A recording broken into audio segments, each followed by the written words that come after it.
Hey, hi everyone. It's Sofia from Fospha here. Today I have the pleasure to be joined by Jenny Kaylee, Head of Marketing and Product at TravelPro. Jenny, welcome. Thank you for doing this. Yeah, thank you so much. Excited to be here. Yes, I'm really looking forward to this one because Travel Pro is a brand that genuinely created a category. So, if any of you have ever rolled a carry-on through an airport, you have a pilot named Bob Plath to thank you for it. They've been customers with us for a little while now and have been brilliant to work with. So, let's start a little bit with the origin story because I think it's super interesting. Travel Pro, as I said, was invented by a pilot. He was tired of bad luggage, very specific problems solved by someone who lived it. How much would you say, Jenny, does that built by travelers for travelers DNA still show up in how you develop and market products today? Yeah, very much so. I mean, we are constantly asking the aviation folks, for the bags that we make, which are different than the ones we make for consumers, but we constantly have our finger on the pulse of, what really are their biggest pain points so we can design luggage for them. But then also taking those most demanding travelers to some of the other most demanding travelers from, executives to entertainers to, you know, busy parents, road warriors. We have a community of consumers that is constantly giving us feedback and we're listening to, and that kind of informs the next generation of, our product and really being able to, constantly be solving, any of the unmet needs that they have. So it very much is ingrained in everything we do. We're traveler obsessed here. I love that. Yes. Yeah, it seems like that DNA is what built the brand, but it also creates, I feel like, an interesting tension because those loyal customers can't be the only audience forever. So I feel like flight crews have sworn by Travel Pro for decades. How do you hold on to that loyal core while opening the brand up to new customers who might not know you yet as well? Yeah, well, I think we use that professional mode as kind of like one use case for how, durable, smooth, and easy our bags are, but then, transfer that to people that are constantly traveling. Obviously, they care about a design aesthetic, so we're updating the designs of our bags to really, lean into that sleeker kind of hard side look as an example. And we're also formulating a Travel Pro ambassador program that really kind of engages with all types of road warriors that are traveling for ambition.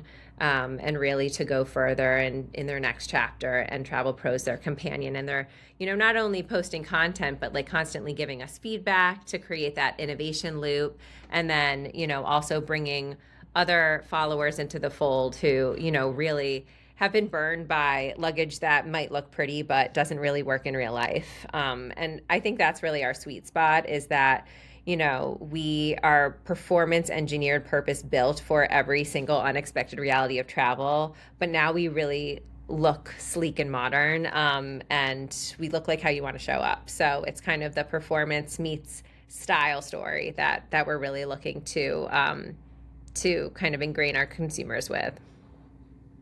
I love that. Yes. And I feel like luggage is also considered a purchase where people research, compare, and wait. Sure. What does the real path to purchase look like for a Travel Pro customer? And how has understanding that shaped where you invest as a brand? Yeah, so we actually have two consumer segments, and they have very different behaviors as it relates to why they purchase luggage. So, the first is someone who is constantly wanting to upgrade. They have different bags for different trips. They don't need their bag to break, and they just want kind of the latest and greatest. They're really into tech. So they're constantly following the latest brands, influencers, reading, your Condé Nast, your Wirecutter, to, look up gear reviews, but also kind of be inspired by the fashion of luggage as well. And so that path to purchase is actually can either be very quick, like I see something, I love it, like impulse purchase, I need it, especially if it's a color drop, or it can be like highly considered too. So like, they might not really need luggage, so they're kind of like saving it to their pin board, and it's this very circuitous journey. Now, there's another consumer that we have that is much more practical in nature, and they wait until their bag breaks. And once something happens with their bag, they like need one immediately. And so that's a much quicker purchase cycle, but they're really like on YouTube reading reviews or on Reddit, like kind of seeing what the real deal is. Like they don't want to be burned again. And so they're much more practical and value based, and they care about the features, functionality, the warranty of the luggage. So their path to purchase is much more narrow. They need to be convinced, and then they're going to purchase it once they are. Love that. Yeah, it seems like it's a mix of awareness, and it seems like also knowing you need to show up earlier in that journey is one thing, but being able to prove it is that it's working is another. And we know you made a deliberate shift toward upper funnel investment, but before Fospha, the measurement setup couldn't support it. What did that situation actually feel like from the inside, and what finally broke the cycle there? Yeah, I think, as a private equity owned company, we obviously have to kind of spend conservatively and very efficiently. And so historically, we were really mainly investing in lower funnel to boost ROAS, just go after the consumers that are really going to convert fast. But the problem is we weren't building upper funnel demand with the next generation of consumers that really have yet to discover us. So we were just trying to kind of poach the same consumers over and over again, and not really building that flywheel. And every time we would invest in upper funnel for a new product launch or what have you, we wouldn't see those immediate gains on ROAS in those channels like in social or YouTube, et cetera. And so we would then go back to what we knew and go to lower funnel. And then we would be in this hamster wheel of like trying upper funnel, but not really. And then, the business results never really came to fruition, and we didn't really grow the pie of our share. So with Fospha, we had more permission to really be able to accurately measure some of our upper funnel investments, for example, on Snapchat, which is a much younger audience that we would normally never go after, although we had a hunch that some of our growth consumer may be interested in some of our products. We started testing that, and we actually saw that we were seeing some, because it's not measured as last click, we were seeing some really great attribution for those consumers to convert on TravelPro, which we Snapchat wouldn't have gotten credit for that, and so that was really eye-opening and kind of gave us more validation that we really need to be in those channels from an upper funnel perspective, and they are adding value, even though it might be measured a little bit differently. Very interesting. Yeah, and I want to stay on Snap for a minute because I think it's the clearest example for anyone watching. You've said that Snapchat was contributing more than your reporting showed, but you didn't have the data to prove it until Fosfa. Now that you can see exactly how awareness and consideration campaigns on Snap are driving revenues downstream, how has that changed the way you invest there? And what would you say to marketers who are still writing off Snap because the last click numbers don't stack up?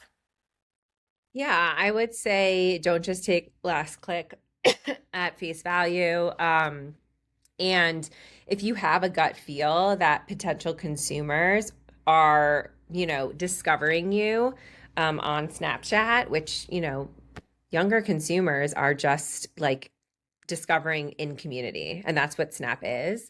I would say try it with a good attribution partner like Fospha, and see what happens. Even if it's like a small test fund, I would say if you're seeing your customer acquisition costs go up, if you're seeing repeat rate go down, if you're seeing, that you're not acquiring a lot of new consumers and your competitors might be, like try to be where your consumers are, and not necessarily your current customers, your actual growth consumer, because there might be a there that you never really knew about. I love that community piece. That's really interesting. That's great. Okay, switching gears here a little bit. I'm gonna do a bit of a rapid fire round. Are you ready? Yeah, I'm ready. Awesome. So, first, best thing about marketing a product people are genuinely emotionally attached to. Mm. Cool content. You just get to make really, really awesome content that even I myself want to watch. So that's really fun. Really fun. Yeah, I remember us filming content when we met in Vegas, and it was super fun. So I love Yes. that. And I Um, get to stalk a lot of people and make them glide our suitcases. So that's always fun too. Absolutely. Second, brand building versus performance. Where does the pendulum sit for Travel Pro right now? I would say we're truly moving towards a more brand performance model. We're still a little bit heavier than I would like in performance than brand. And so, because we were so performance heavy, we're kind of like the pendulum is swinging more towards brand, kind of like more 50-50. But you have to really toe that line and not kind of switch immediately, or else you're going to kind of break your funnel. So we're conservatively kind of shifting to more of that upper funnel brand halo because again, we are trying to acquire a new set of consumers and they're not going to be discovering us in lower funnel at the moment. Absolutely. And related to that, one thing most brands consistently get wrong about upper funnel investment. That it needs to be measured the same as lower funnel. So I would say to any marketers that are hesitant to go into upper funnel or spend more in upper funnel, define like, mid and longer term metrics that give you kind of permission to lift the ROAS numbers, whether it's site visits as a proxy for awareness or whatever it might be. And then use an attribution partner to kind of like accurately measure, what you're getting from a return perspective. Love that. Last one for the rapid fire. If a frequent traveler watching this doesn't own a Travel Pro yet, what's your pitch in one sentence? It's the easiest bag you'll ever take with you. Love that. That's it. Nice. Thank you, Jenny. One last question, and this really ties everything together, I think. So, Travel Pro is a heritage brand with a fiercely loyal following, but growth means reaching people who don't know you yet. What's the hardest part of that balancing act, and what does getting it right actually require from a marketing leader like you? Yeah, that's a good one. I think it requires just like fierce prioritization of like if you have a limited amount of dollars, really like committing to what you're going to be spending in upper funnel and sticking to that, and not getting scared when you don't see that immediate ROAS because it does take time and kind of trusting the process. And two would be investing in other people versus yourself, like creators and influencers to talk about your brand for you in upper funnel. Because if your brand has not been discovered, more often than not, they probably don't care about what you as the brand have to say. They care about what their kind of peers have to say, which, probably seems obvious at this point. But a lot of, I think brands are not willing to let go of control in the upper funnel because they want to control the narrative for new people. But like letting go of that control can be the most beautiful thing you could do as a brand because it's speaking the language that their peers are speaking. Very great points. I think I love the trust the process piece. Thank you, Jenny. This has been brilliant. Thank you so much for joining Oh, me, you're so truly. welcome. For anyone who wants to read the full case study that we have with Travel Pro, we'll link it in the description. Thank you so much for watching, and we'll see you next time. Thanks for having me.